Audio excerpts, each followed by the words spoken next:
Bismillahirrahmanirrahim. Alhamdulillah wa kafa. Wassalatu wassalamu ala man la nabiyya ba'da Muhammadin sallallahu alayhi wa sallam. Omulabi waffe olwaleero ku al-mimbar, hadithi yaffe gye tuleeseeyo olunaku twongera okujjukiza nti Oweekitiibwa Muhammadin sallallahu alayhi wa sallam ye yajja n'obulungamu bwe tutambulizaako obulamu bwaffe buno obw'ensi.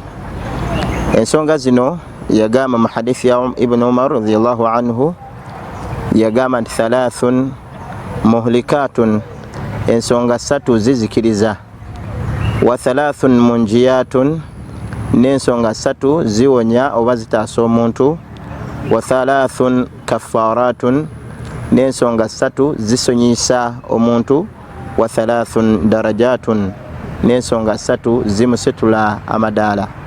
Era nga mu paati yaffe eno esooka njagala tulabe ku nsonga 3 ezizikiriza omuntu. Yagamba nti fa amma muhlikatun, ensonga ezizikiriza omuntu, fashuhu mutaa'u, ensonga esooka omululu omugondere.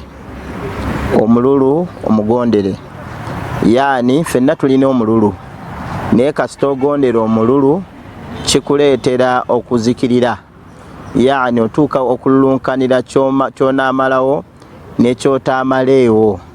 Era omuntu awangaala mu nsi muno ng'alina omululu, ebintu 3 tabiwona. Ekisooka okutawaana n'edduniya, ate waana nnyo mu dduniya muno. Ekyokubiri, okweraliikirira abanakungi, kubanga bingi byalulunkanira okufuna naye ng'ate oboolyawo tagenda kubifuna. Mufo ky'okusiima ebyo Allah byamuwadde, kubanga omuntu yenna alina omululu tabeera na kusiima mu mutima gwe. Ekisembayo ekyokusatu, omuntu alina omululu kyabeera nakyo mwana wattu akola nnyo loosi, kubanga ne waba atandise ka bizinensi alowooza nti kate aka neighbor ke kakola nnyo okusinga akake, n'ayonoona ebiseera bingi ne ssente ze okwonoona aka neighbor, ekimuleetera okubeera nga n'akake oba oliawo kwonooneka. Ensonga ey'okubiri, nsonga ezituleetera okuzikirira, yagamba sallallahu alayhi wa sallam, wa hawa muttaba'u, okugoberera obwagazi obw'omutima. Allah jalla jalaaluhu yagamba mu suratu Abasa, omuntu yenna mu makulu gaayo yagamba nti omuntu yenna, wa amma man khaafa maqama rabbihi wa naha nafsa anil hawa, omuntu yenna anaatya butya bw'anaayimirira mu maaso ga Allah n'alinnya ku bwagazi bw'omutima gwe, n'alinnya ku bwagazi bw'omutima gwe.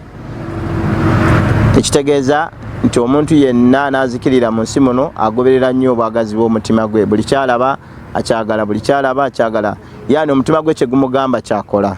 Ekigambo ekyokusatu era kye kisembayo mu paati yaffe eno, wa i'jaabul mar'i binafsihi, okwenyumyako.